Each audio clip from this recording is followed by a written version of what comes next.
पैशाच्या आमिषाला बळी पडू नका, विकासासाठी निर्भयपणे मतदान करा.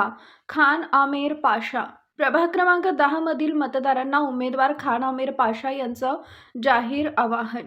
विरोधकांकडून दबाव तंत्र व पैशाचा वापर सुरू असल्याचा आरोप. आज दिनांक 10 रोजी शनिवारी दुपारी 1 वाजता मिळालेल्या माहितीनुसार जालना महानगरपालिकेच्या निवडणुकीचा प्रचार अंतिम टप्प्यात पोहोचला असून शहरातील राजकीय वातावरण चांगलंच तापलं आहे. या पार्श्वभूमीवर प्रभाग क्रमांक 10 मधील राष्ट्रवादी काँग्रेस पार्टी शरदचंद्र पवार पक्षाचे अधिकृत उमेदवार खान आमिर पाशा यांनी विरोधकांवर गंभीर आरोप करत मतदारांना निर्भयपणे मतदान करण्याचं जाहीर आवाहन केलं आहे.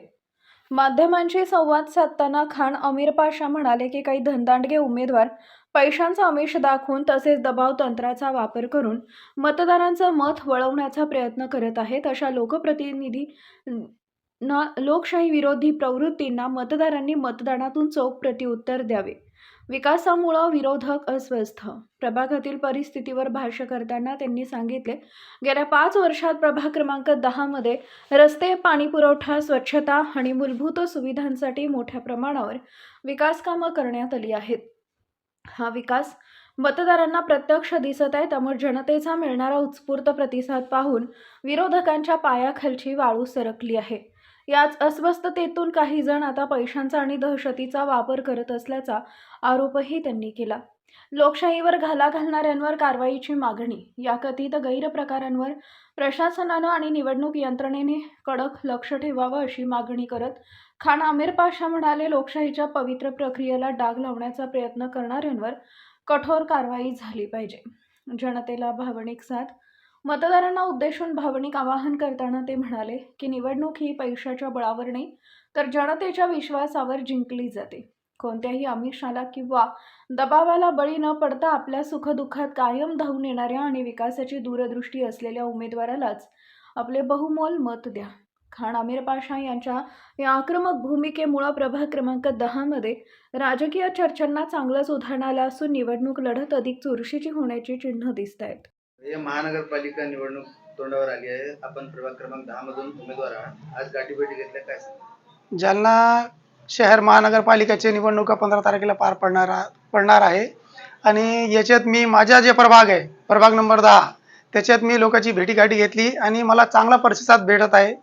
आणि माझी सर्व जनतेला हेच कडकडीची विनंती आहे की पैशाच्या आमिषाला बळी पडू नका.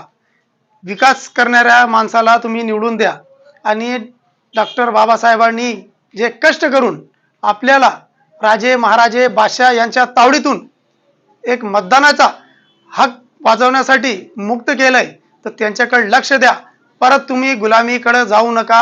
हे दंडशाही लोक पैसे वाटून तुम्हाला गुलाम करतात. तुम्ही त्यांचे 1000-500 रुपये घेतात, नंतर तुम्हाला ते त्यांच्या घरची पायरी चढू देणार नाही आणि तुम्हाला ते परत गुलामीकडे वळत आहे.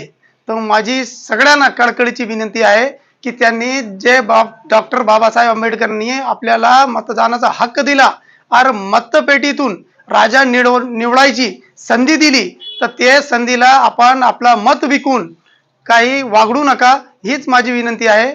आणि चांगला प्रतिसाद भेटत आहे आणि मला असं वाटतंय की प्रभाग नंबर 10 मध्ये शरदचंद्र पवारचे दोन्ही तुतार्या भरघोस मताने विजयी होतील अशी मला अपेक्षा आहे. प्रभागामध्ये 10 मध्ये काही लोक पैशाच्या आमिष दाखवून मतदानावर दबाव टाकतात.